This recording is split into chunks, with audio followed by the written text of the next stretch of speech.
지난 주일에 제가 주일 설교단에 서지 않아서 많은 분들이 목사님 어디 아프시냐, 어디 가셨냐라고 물으시는 분들이 계셨다고 얘기를 들었습니다. 현장 예배를 드리신 분들은 이미 아시겠지만 저는 교회에 있었습니다. 교회에서 우리 예배 안내위원들과 함께 현관과 로비에서 예배 오신 분들 환영하고 맞이했고요. 또 예배 끝나고 나서도 모처럼 설교하지 않은 주일날 성도님들과 가깝게 서로 대화하고 교제하고 이야기 나누는 그런 시간을 가졌습니다. 때로 목회자인 저도요, 여러분 있는 자리에서 은혜 받고 싶습니다. 설교 듣고 아멘 저도 외치고 싶습니다. 설교하는 저도 물론 설교하면서 은혜를 받지만 때로는 저도 여러분 자리에서 아멘 하고 싶고 찬양할 때 입을 벌려서 크게 찬양하고 싶은 그런 마음을 늘 갖고 있습니다. 더불어 주일날 설교와 약속된 만남으로 정신없이 시간을 보내다가 1년에 한 몇 주 정도는 단에서 내려와 여유와 편안함으로 우리 성도님들과 좀 가까이 만나고 가깝게 서로 대화할 수 있는 그런 시간이 필요하겠다라는 생각도 해봅니다. 사실 올해 목회계획 가운데 분기별로 한번 저는 이 주일 강단을 우리 부목사님께 맡기고, 우리 부목사님들도 하나님의 말씀을 전하는 분들이죠. 동일한 하나님의 말씀을 전합니다. 대신에 저는 위임 목사로 우리 주일학교 교육부의 각 부서에 가서 우리 자녀들에게 위임 목사로서 말씀을 전하려고 그런 계획과 비전을 가지고 있었습니다. 그런데 코로나 때문에 실행하지 못하게 되었고요. 지난주에는 그 대신에 교육부에는 가지 못했지만 교회 곳곳을 돌아보는 그런 시간을 가져보았습니다. 그러니 여러분, 제가 설교단에서 안 보이더라도 걱정하거나 불편해하지 마십시오. 전 어디선가 성도님들을 만나고 있을 거고요, 주일학교 설교단에서 어른 예배보다 더 열정적으로 설교하고 있을 것입니다. 또 이렇게 2주 후에 이렇게 보니까 더 이렇게 반갑지 않으십니까? 저만 그런 것 같습니다. 여러분, 자주 뵙지 못해도 기도로 서로 축복하고 중보하는 우리 연동교회 모든 성도님들 되시길 주님의 이름으로 축복합니다. 우리 옆에 있는 분들과 이렇게 인사 나누길 원합니다. 더 반갑게 인사하기 원합니다. 축복합니다. 사랑합니다. 축복합니다. 사랑합니다. 오늘은 주님이 물으신다 첫 번째, 제자입니까? 라고 하는 제목으로 함께 말씀을 나눠보고자 합니다. 지난 1년 8개월 동안 마태복음 강해 말씀을 계속해서 전하다가 이제 새롭게 설교 시리즈를 하고자 합니다. 그 가운데 Jesus Question, 주님이 물으신다라는 큰 주제로 함께 말씀을 나눠보고자 합니다.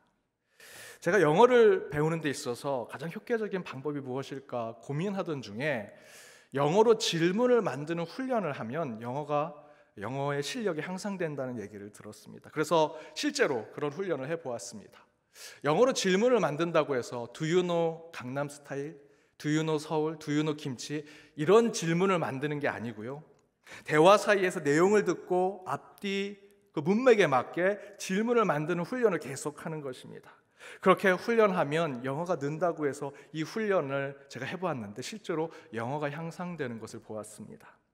물론 영어의 말하기, 듣기, 쓰기 이런 등등의 실력이 갑자기 늘어나는 것은 아니지만 영어로 어떻게 소통해야 하고 어떻게 문화를 이해하는지를 영어로 질문을 만드는 것에서 계속해서 향상을 이루는 것을 보았습니다.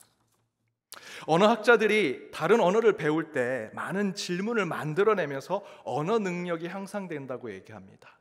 그 대표적인 예가 어린이들이죠. 우리 아이들이 그렇습니다. 아직 글을 배우지 않는 아이들이 뭘 안다고 매우 엉뚱하고 기발한 아주 신기한 질문을 할 때가 있습니다. 그 이유는 그들이 천재라서 그런 것이 아니라 그것이 그들의 성장 단계, 언어를 배우는 단계라는 거죠. 가끔 젊은 가정 신방을 가면 그 젊은 가정 그 성도님들이 제게 귓속말로 이렇게 얘기합니다. 목사님, 우리 자녀가 천재 같아요. 아주 기발한 질문을 저한테 합니다. 이렇게 얘기합니다. 실제로 저도 그랬습니다. 제 자녀들이 어릴 때 학교도 가지 않았는데 엉뚱하고 기발하고 신기한 질문을 할 때가 있습니다. 어떻게 이런 질문을 하지? 내 자녀가 천재인가?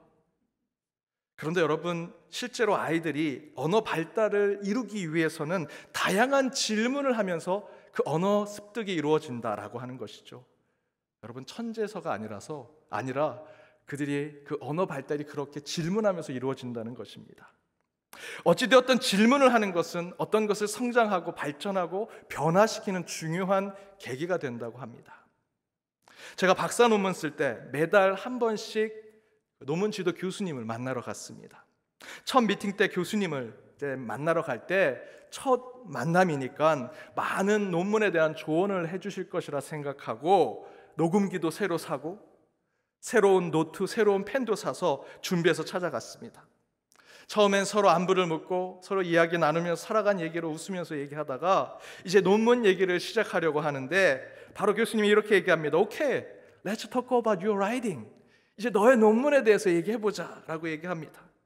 그래서 저는 녹음기를 켰습니다. 이제 나에게 뭔가 얘기를 해주시겠지. 그리고 펜도 들고 노트를 쓰려고 하는데 바로 교수님이 이렇게 얘기하십니다. Okay, question. 자, 이제 논문에 대해서 얘기해볼까? 자, 이제 질문해봐 라는 얘기였습니다. 저는 논문에 대해서 지도 교수님을 만나러 가는데 한국에서는 교수님들이 보통 그렇게 찾아가면 야, 이 책도 보고 저 책도 보고 이 글도 읽어보고 이 사람에 대해서도 연구해봐라. 너 내가 지도하는 대로 따라가면 논문 통과할 수 있어. 이런 얘기를 해주시는 줄 알았는데 한국 교수님처럼. 근데 이 미국 교수님은 그런 얘기는 하나도 하지 않고 바로 논문에 대해서 얘기합시다. 질문하세요 라고 하더라는 것입니다. 저는 전혀 준비가 되지 않아서 정말 1, 2분 동안 꿀먹은 벙어리가 되고 그 자리에 그대로 가만히 앉아 있었습니다. 영어권에서 사신 분들은 아시겠지만 영어로 힘들게 대화하다가 말문이 막혀서 1분, 2분 동안 아무 말도 안 하고 가만히 있으면 그것처럼 지옥인 곳이 없습니다. 막 등에서 땀이 나고 열심히 운동한 사람처럼 얼굴에도 막 땀이 납니다. 너무 긴장이 되고 너무 그것을 참아내기 힘듭니다. 3분쯤 아무 말도 못하고 가만히 있다가 제가 죄송합니다 교수님, 질문을 준비하지 못했습니다 라고 얘기했습니다. 그랬더니 그 교수님이 이렇게 얘기합니다. 논문은 내가 아니라 내가 쓰는 것이다. 나는 너를 도와줄 뿐이지. 내가 논문을 쓰다가 어려운 것이 있으면 질문을 하라고 우리가 이 미팅을 하는 것이라고 그렇게 얘기하십니다. 그래서 그 다음부터는 그 미팅이 있는 날에는 전날부터 그 1시간 그 교수님을 만나는 시간을 위해서 3시간, 4시간 아니 하루 종일 저는 질문을 준비했습니다. 하나의 제대로 된 질문을 하기 위해 하루 종일 끙끙 앓면서 수십 번 질문을 바꾸고 새로운 질문을 만들어내면서 그날을 그 미팅을 준비했습니다. 저는 그때 질문의 중요성을 깨달았습니다. 제가 아주 중요한 질문을 던지고 그 질문에 대해서 교수님이 정말 생각하지 못하는 답변을 하면 한 챕터의 중요한 주제가 되기도 했습니다. 그런데 그 질문을 준비하고 찾아내는 것은 여러분 논문 쓸 때만 공부할 때만 질문을 찾아내는 것이 아닙니다. 우리 인간의 삶에도 더 나아가서 저와 여러분과 같은 우리 그리스도인의 신앙과 믿음의 삶에 질문을 한다는 것은 너무도 중요하다라는 것이죠. 실제로 성경을 보십시오. 가장 처음에 하나님께서 우리 인간과 대화하실 때 물론 많은 말씀을 하셨지만 성경에 기록된 하나님의 그 대화에는 하나님이 우리를 창조하신 창조주시죠. 우리는 피조물입니다. 우리와 대화하신다면 명령하실 것이라 생각하는데 그렇지 않습니다. 하나님의 첫 번째 이야기는 질문이었습니다. 창세기 3장 9절입니다. 함께 읽겠습니다. 여호와 하나님이 아담을 부르시매 그에게 이르시되 내가 어디 있느냐? 내가 어디 있느냐? 질문하셨죠. 또한 인간이 최초로 범죄하였을 때 하나님께서 가인에게 말씀하신 것 또한 하나님의 심판자십니다. 다 보고 계시지요. 이놈 너 잘못했구나 라고 하신 것이 아니라 또한 가인에게도 질문하십니다. 창세기 4장 6절에 여호와께서 가인에게 이르시되 내가 분하여 함은 어찌 됨이며 안색이 변함은 어찌 됨이냐? 내가 너희를 지은 하나님이야. 창조주 하나님이야. 내가 너희를 뭘 했는지 다 알 것 같아. 다 안다. 너 살인했지. 너 잘못했지. 너 심판받아야겠다. 이렇게 일방적이고 단회적으로 말씀하지 않으셨다라는 것이죠. 이미 다 아셨을 것이고요. 우리보다 먼저 계획하고 준비하셨을 텐데 하나님은요. 명령하거나 꾸중하는 것으로 우리와 대화하신 것이 아니라 질문하셨다는 겁니다. 이 태초의 질문은 지금도 하나님을 통해 저와 여러분의 다양한 삶의 현장 속에서 계속해서 던져지고 있다고 저는 생각합니다. 내가 어디 있느냐? 내 안색이 왜 변했느냐? 내 삶의 태도가, 내 영혼의 모습이 왜 바뀌었느냐? 그래서 저는 오늘 이 주일부터 11월까지 주님의 질문, Jesus Question이라고 하는 주제로 함께 말씀을 생각해 보면서 코로나를 비롯한 우리 주위의 수많은 삶의 문제들을 믿음의 관점 가운데 살펴보고자 말씀을 나누려고 합니다.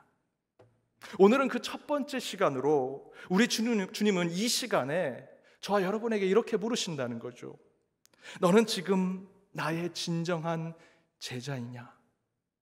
너는 지금 나의 진정한 제자인가? 라는 물음을 묻고 계신다는 것입니다. 오늘 요한복음 복음 36절에 베드로는 예수님께 질문합니다. 주여 어디로 가십니까? 쿼바더스, 저희들 잘 알고 있는 표현이죠. 주님 어디 가십니까? 베드로가 묻습니다. 그러자 예수님이 답합니다. 내가 가는 곳에 내가 지금은 따라올 수 없으나 후에는 따라오게 될 것이다.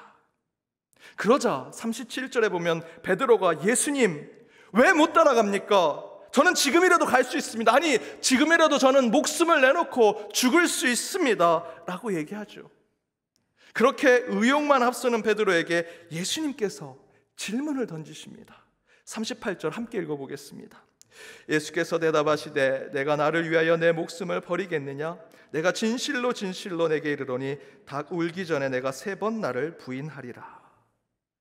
여러분 여기 38절 앞부분에서 예수님께서 그래 내가 나를 위해 목숨을 버리겠느냐?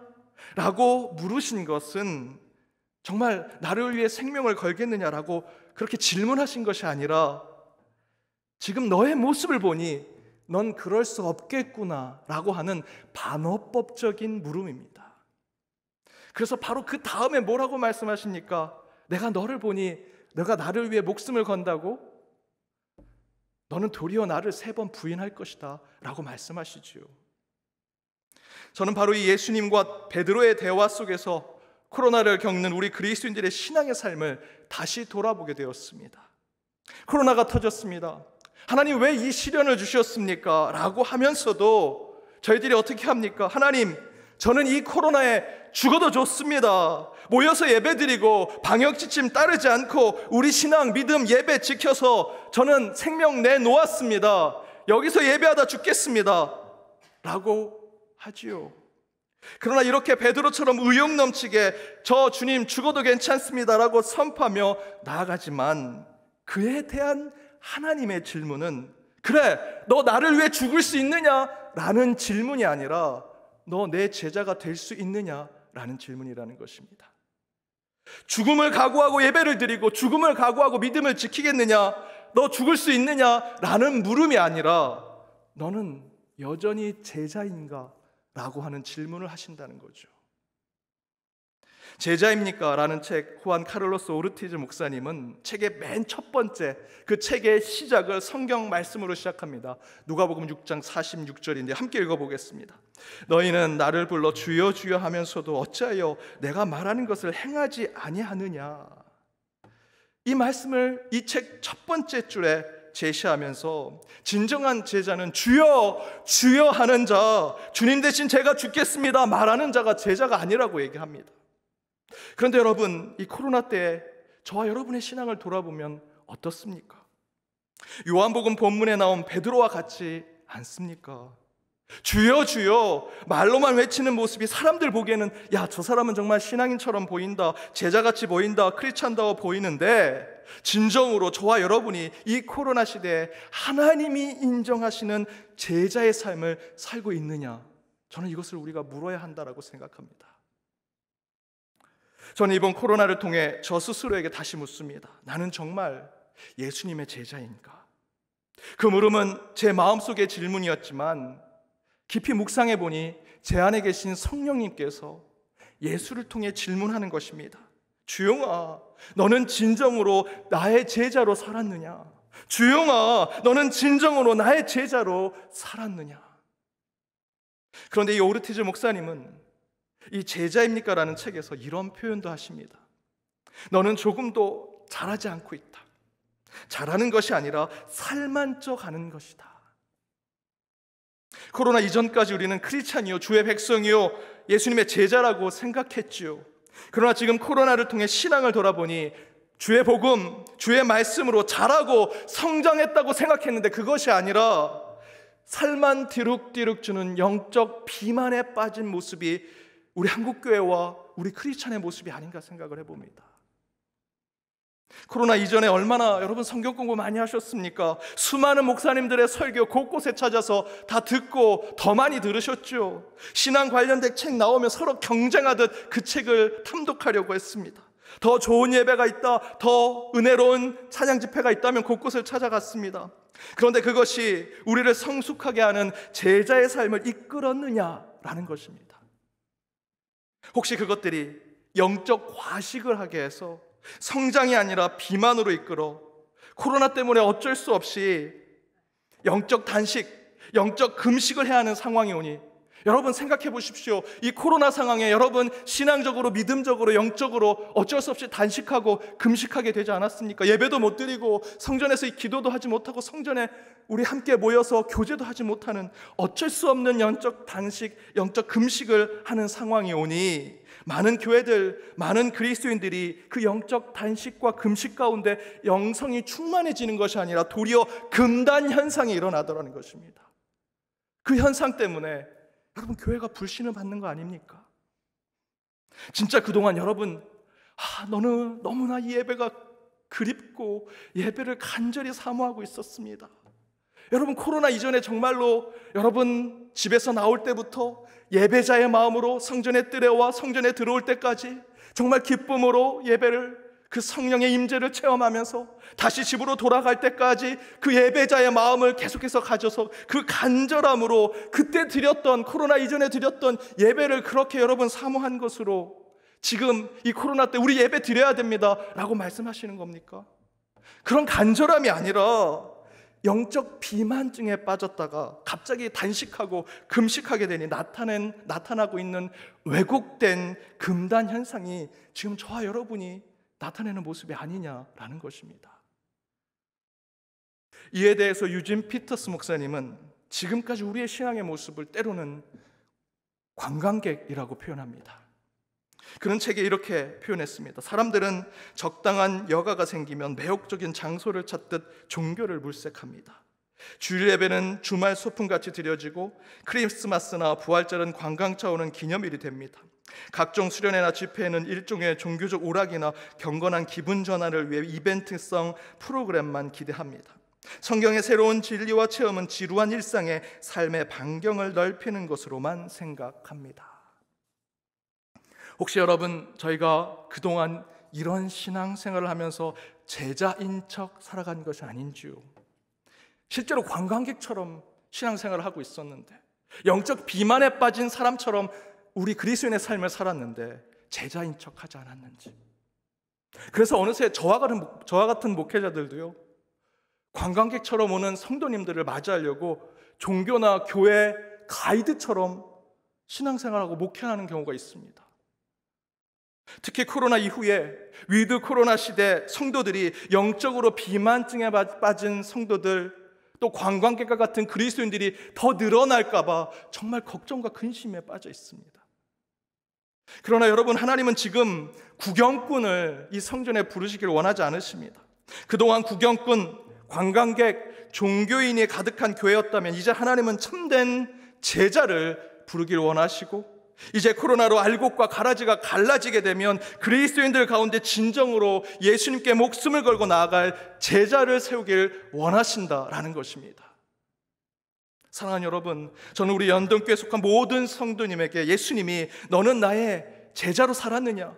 너는 나의 진정한 제자로 살았느냐라고 물으실 때 예 주님, 제가 지금까지는 관광객처럼 구경꾼처럼 종교인처럼 교회 오고 예배드리고 직분의 삶을 살았다면 주여 용서해 주십시오.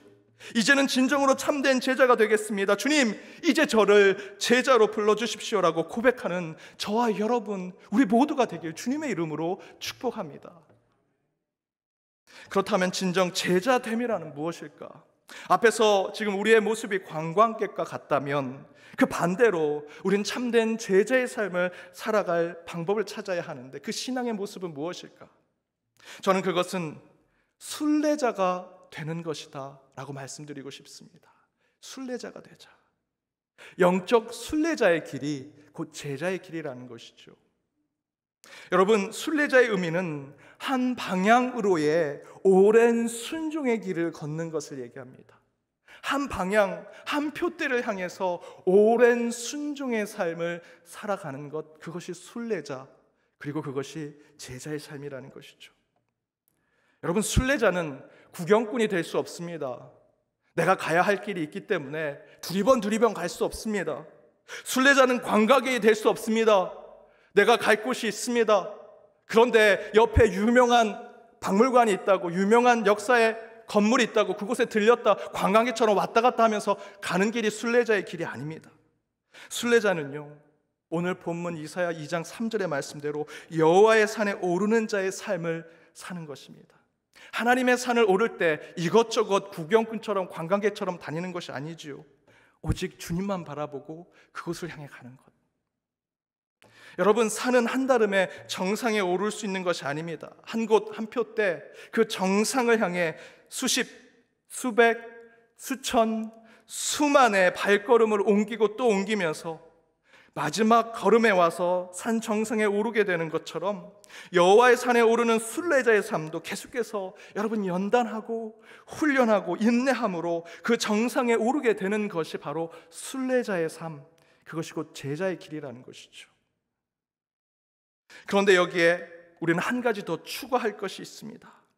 그것은 바로 기쁨으로 우리는 순례의 길을 걸어야 한다는 것입니다. 다시 말해, 기쁨으로 인내하고 기쁨으로 연단받고 기쁨으로 그 훈련의 길을 걷자라는 것입니다. 그것이 진정한 제자가 되는 모습이라는 것이죠. 여러분, 여행이라고 하는 표현, 트러블이라고 하는 이 영어식의 이 표현의 어원을 보면 불어에 트라바이라고 합니다. 그런데 그것이 라틴어에서는 트레팔리움이라고 쓰여지는데, 이 트레팔리움은 두 개의 단어가 붙어져 있습니다. 하나는 트레아라고 하는 숫자 3을 상징하는 것과 팔루스라고 하는 회초리라고 하는 이 두 말이 합쳐져 있는 것입니다. 곧 여행은 세 개의 회초리와 함께하는 것, 이렇게 얘기할 수 있습니다. 은유적으로 표현한다면 여러분, 여행은 괴로운 것이라는 거죠. 회초리 세 개가 함께하는 그 여정, 그 길, 무엇을 상징하는 거겠습니까? 그 여행은 때로는 힘들고 괴롭고 어려운 것이다. 여러분, 여행 많이 다녀오셔서 잘 아시지 않습니까? 마냥 여행이 다 즐겁지 않습니다. 숙소가 좀 불편하면 여행 내내 불편하죠. 화장실이 불편하면 며칠 동안 볼 일도 못 보고 그 여행이 그렇게 좋은 기억에 남지 않습니다.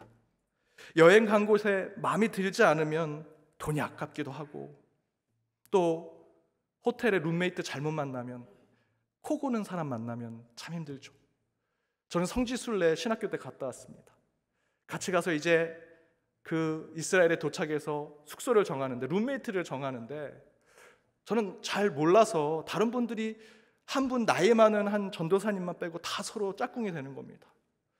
저는 물론 얘기는 듣고 있었습니다. 이분이 코를 좀 곤다. 그래도 예수님의 마음으로, 내가 신학생인데 그런 마음은 좀 넓게 받아야지. 그리고 난 잠을 잘 자니까 저는 이 형님과 하겠습니다 그랬더니 다 박수를 치고, 네가 예수다, 네가 십자가를 졌다. 그날 저녁에 자는데 그 의미를 깨닫게 되었습니다. 탱크가 옆에서 지나가는데 도저히 잠을 잘 수 없는 겁니다. 성지순례 가서 예수님이 가셨던 곳곳에 그 발걸음에 손을 대고 기도해야 되는데 저는 밤마다 기도했습니다. 하나님, 제발 코골이가 줄어들게 해주십시오. 여러분, 여행이 마냥 좋은 게 아니지요. 때로는 여행이 불편하고 어렵고 힘들 때가 있습니다. 어원 그대로 회초리 3개와 함께하는 것이 여행이라는 것입니다. 그러나 순례의 길은, 필그림이라고 하는 순례의 길은 다릅니다. 여행처럼 때로는 힘들기도 하죠. 여행과 똑같이 아프기도 합니다. 불편한 일도 생기고 마음이 괴로울 때도 있습니다. 하지만 그걸 다 인내하고 참아내며 가면서 감사와 은혜, 기쁨과 만족을 경험하는 것이 순례의 길, 순례자의 길, 필그림이라는 것입니다. 그때 우리는 진정한 제자의 길을 걷게 되는 것이죠. 여러분, 실제로 여러분 등산하실 때 산에 오르시는 분들을 잘 살펴보십시오. 땀을 뻘뻘 흘리면서, 무릎이 안 좋으신 분들은 아이고 다리야, 아이고야 다리야 하면서 나 못 간다, 나 가겠다 이런 분 없습니다. 물론 아주 힘든 분들은 조금 가다가 몸이 불편하신 걸 알고 그만 포기하시지만 대체로 아이고 허리야, 아이고 다리야 하면서 다 정상까지 올라가십니다. 정상 앞에 가파른 길에 오르신 분들을 보면 인상을 찌푸립니다. 땀에 온 옷이 다 젖었습니다. 다리를 벌벌벌 떨면서도 한 걸음 한 걸음 그 산을 올라 정상에 올라갑니다. 그런데 잘 살펴보시면 산에 오르는 분들 가운데 욕하면서 가시는 분 없습니다. 내 이놈의 산인데 다시는 안 온다. 표현을 못 하겠고요. 그 욕을 하면서 막 그렇게 올라가시는 등산하신 분 보셨습니까? 아니요. 몸이 불편해서 얼굴은 찡그리고 인상은 찌푸리지만 우울한 표정으로 가신 분은 아무도 안 계십니다. 모두 산에 오르는 길은 험하고 어려워서 힘들고 괴로워는 하지만 부정적인 모습으로 가시는 분은 계시지 않습니다. 모두 묵묵히 산을 오릅니다. 힘들고 괴롭지만 인내하고 참아내지요. 그리고 정말 중요한 것은 그 마음속에 무엇이 있습니까? 곧 정상에 올라가면 내 그곳에서 크게 웃고 함성을 지르며 기뻐하리라 라고 하는 기대와 소망을 가지고 그 힘든 한 걸음 한 걸음을 가지고 산에 올라가는 것입니다. 바로 그것이 진정한 순례자의 길이요 우리 제자의 삶이라는 것입니다. 어떤 수도사가 여행 중에 귀한 보석을 하나 발견하고 그 보석을 자신의 목걸이로 만들어 매달고 다녔습니다. 어느 날 진리를 찾아다니는 한 여행객이 그 진리를 찾고 있는 그 수도사와 함께 동행하기로 결정했습니다. 그런데 이 동행한 이 여행객이 수도사 목걸이에 걸려있는 그 보석을 보고 아니 수도사가 세상에서 제일 비싸 보이는 제일 좋아 보이는 보석을 어떻게 저렇게 목걸이로 달고 있을까 생각하면서 그 보석이 탐나서 이런 농담을 합니다. 수사님, 그 목걸이 참 좋아 보이는데 무거우시면 젖히시지요.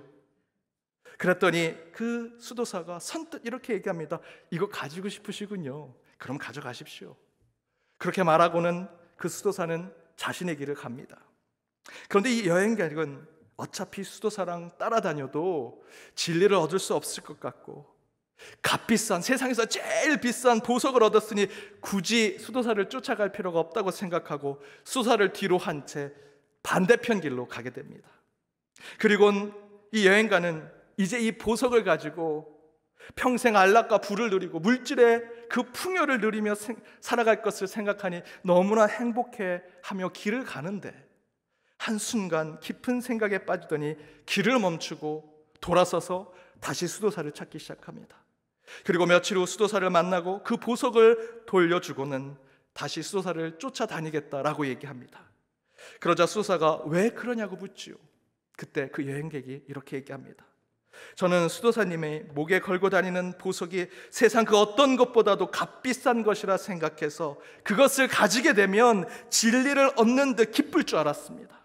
그런데 수도사님은 세상에서 가장 비싼 보석을 제게 주었는데도 아까워하지 아니하시고 실망하지도 아니하시고 그저 허허 웃으시면서 제 길을 가시는 모습을 보는데 저는 그때 깨달았습니다. 수도사님은 이 보석보다도 더 큰 보화 같은 것을 마음에 품고 계시는구나. 그래서 이 보석이 없어도 항상 기쁘고 행복하게 그 길을 걸으시는구나 라는 것을 깨닫고 저도 보석 없이 수도사님과 함께 그 진리를 찾아가고자 합니다. 여러분, 이것이 우리가 걸어가야 할 순례자의 길, 제자의 삶 아니겠습니까? 정말 중요한 것이 무엇인지 알아서 그 가운데 내 손에 쥐어진 것은 없지만 또한 세상 살아갈 때 때로는 인상을 찌푸리고 고통 가운데 살아가고 아픔이 계속해서 나를 둘러싸고 있지만 그럼에도 불구하고 저 너머 정상 위에 주님이 우리를 기다리신다라는 생각 가운데 늘 기쁨과 웃음과 감사와 노래를 잊지 않고 살아가는 삶, 여러분 이것이 진정 제자의 삶 아니겠습니까? 하나님은 지금도 물으십니다. 너는 나의 제자인가? 물론 우리의 삶을 돌아보면 인상을 찌푸리고 마음이 불편하며 고통스러운 일만 있는 것 같지만 저와 여러분이 주님의 참 제자로 서고자 한다면 땀을 뻘뻘 흘리고 아픈 다리를 부여 잡고서라도 산 정상에 오르겠다는 그 순례자의 마음을 품고 살아갈 때 하나님은 저와 여러분을 제자로 다시 부르시리라 믿습니다. 반드시 우리는 그 주님이 말씀하신 상 정상에 올라가는 순례자가 되어야 합니다. 그리하여 주님께서 저와 여러분을 세상을 역류하는 제자로 부르실 것입니다. 그런 제자의 삶을 살고자 오직 주를 향한 순종의 삶을 사는 저와 여러분 한 주의 삶이 되기를 주님의 이름으로 축복합니다. 함께 기도하시겠습니다.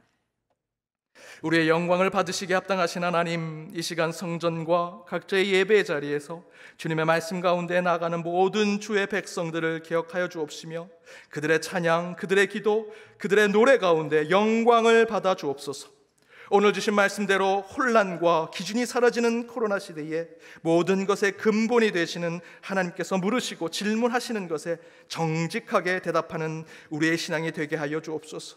다시 너는 나의 제자인가? 너는 나를 위해 목숨을 다할 수 있는가? 라고 주님이 물으실 때 우리의 응답이 기쁨과 감사로 이루어지게 하시고 이를 통해 더 굳건한 믿음을 지키는 저희 모두가 되게 하여 주옵소서. 어떠한 주님의 물음 가운데 당당하게 응답하는 제자가 되기를 바라오며 이 모든 간구 예수 그리스도 이름으로 기도드립니다. 아멘.